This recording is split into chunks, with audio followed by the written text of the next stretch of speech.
Did Donald Trump order his police, his federal officers, to assassinate an American citizen without judicial process and then try to claim that it was a good thing? Yes. Check it out. Leave your comments, ding the bell, share it with your friends, and subscribe to our channel. Interesting little stories here that I think kind of abut. Down in Los Angeles, there was a guy who walked up to a police car and shot two LA Sheriff's Office, LA County Sheriff's officers, apparently trying to kill them. Both of them are in the hospital. It looks like both of them are going to survive, but we have no idea how badly damaged they're going to be, and odds are probably pretty badly. Keep them in your thoughts or prayers or whatever. But that crime was compounded by a tweet from the LA County Sheriff's Department, LASDHQ, the LA County Sheriff's Headquarters. This is their Twitter handle, is at LASDHQ, that said, and I quote, "To the protesters blocking the entrance and exit of the hospital emergency room yelling, 'We hope they die,' referring to two LA sheriffs ambushed today in Compton, do not block emergency entries and exits to the hospital. People's lives are at stake when ambulances can't get through." Now, that's pretty alarming, right?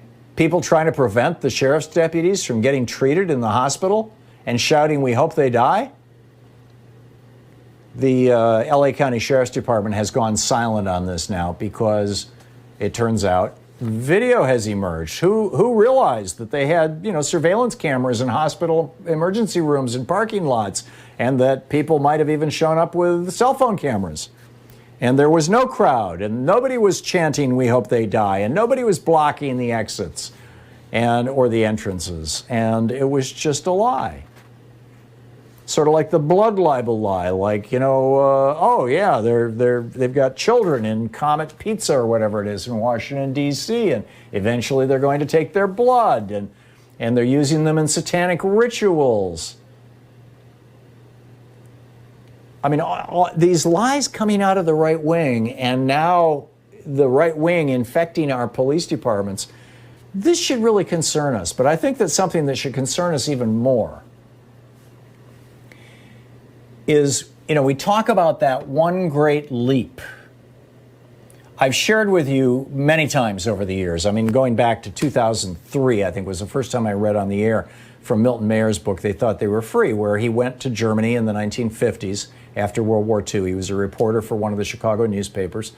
And he went to Germany, and he spent a whole year there. He spent time with and lived with, in part, 10 different quote, good Germans. These were Germans who were not Nazis, not members of the party.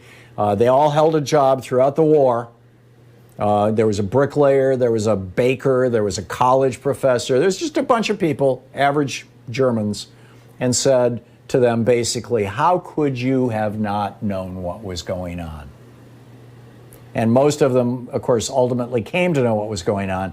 But the one quote that really stuck with me was where the guy said, and I'm paraphrasing this one from memory, but it's easy enough to, just Google my name and They Thought They Were Free or Milton Mayer, and you'll find, all my excerpts and quotes, and I've written about this many times.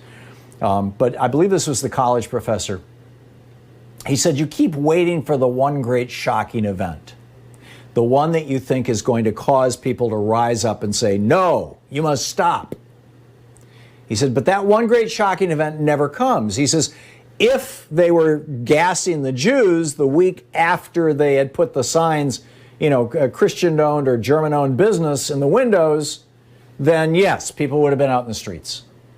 But that's not how it works. He said, instead, step A leads to step B, and B wasn't so terrible, and so you don't say anything. And then B leads to C, and C, it's getting worse, but it's still, but you didn't yell at B, so why are you going to yell at C, and then to D and E and F and so on?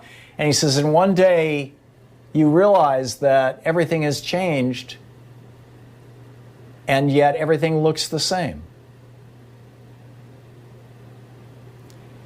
One of the thresholds that the Germans crossed in the mid-1930s, and I would suggest that this probably was 36, 37, 38, somewhere in there, I'd have to go back and reread William Scherer's Rise and Fall of the Third Reich.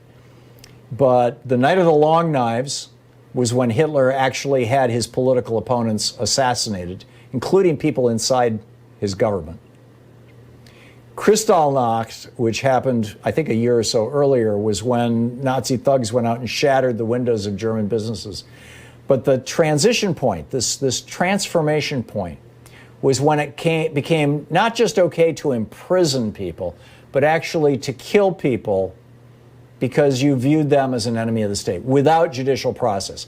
You could kill them without charging them with a crime, without holding a trial, without sentencing them to death. You simply have your police kill them.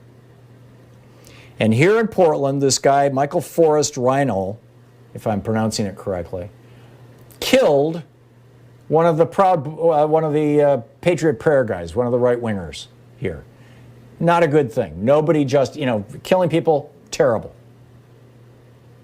But the police did not attempt to arrest him. Instead, he came walking out of this house that he had been hiding out in after he did an interview with Vice News in which he said that he shot this guy in self-defense. That was going to be his argument in court. He came walking out. He had a cell phone in one hand and a gummy bear or a gummy worm in the other that he was chewing on. And they just opened fire, like 30, 40, 50 bullets, and assassinated him. And Trump was asked about this over the weekend, and he said, and I quote, "I will tell you something, that's the way it has to be. There has to be retribution when you have a crime like this." Really? You assassinate people. Retribution. These were federal police who were shooting, who answered to Trump. Did he say to them, assassinate this guy? And if so, who might be the next person that Trump directs his federal police to assassinate? Have we started down this road? And if he gets reelected, or if he can hold on to power past January 20th, what does that mean for the future of this country?